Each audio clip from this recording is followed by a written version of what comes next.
11月20號，《環球時報》總編胡錫進喺推特上貼出一段視頻，話中國網球運動員彭帥當日同教練朋友一齊食飯。11月21號，佢又上傳一段視像，聲稱彭帥當日上晝出席北京青少年網球賽決賽開幕式。不過呢一啲視頻並冇減少外界對彭帥嘅人身自由同安全嘅擔憂。14號，國際女子網球協會 WTA 發布公開聲明，要求北京澄清彭帥下落，並調查性侵指控。國際男子網球協會 ATP、美國網球協會 USTA 同埋國際網球聯合總會 ITF 等，亦都紛紛發聲。中共黨媒17號話，彭帥致信國際女子網球協會，否認遭受性侵同失聯。國際女子網球協會主席西蒙證實收到郵件，但郵件隻字未提張高麗，只係否認性侵指控，話自己一切都好。西蒙擔心呢一個安排好嘅聲明，可能係彭帥被逼所寫或出自他人之手。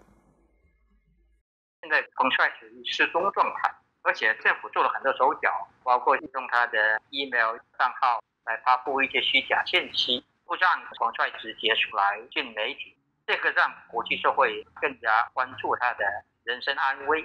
20號，國際奧委會運動員委員會亦都發表聲明，關注彭帥。國際奧委會高級委員彭德對路透社表示，彭帥問題日益成為焦點，如果持續落去，國際奧委會可能不得不對2022冬奧會主辦方採取強硬立場。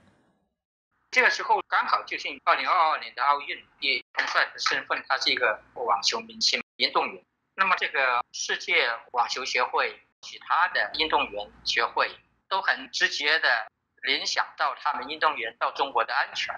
本週美國證實正在考慮對北京冬奧進行外交抵制，亦即係話唔派官員出席。目前外界仍然冇辦法證實彭帥近照同視頻嘅真實性，但係從網友評論唔難睇出，人們普遍對官媒嘅說辭並不買賬，認為越抹越黑。CNN 報導話，讓彭帥噤聲，令到北京處境尷尬。而家即使彭帥被安排出現喺官方電視台，亦都會令人懷疑佢所講嘅説話，因為中共一直就有讓人上電視認罪或聲明嘅記錄。今次係首次有中共最高級官員因性醜聞成為全球輿論焦點。中共政府一再拒絕就事件正面置評。中共外交部發言人推諉話：呢一件事唔係外交問題，唔了解情況。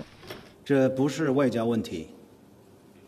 我也不掌握有關的情況。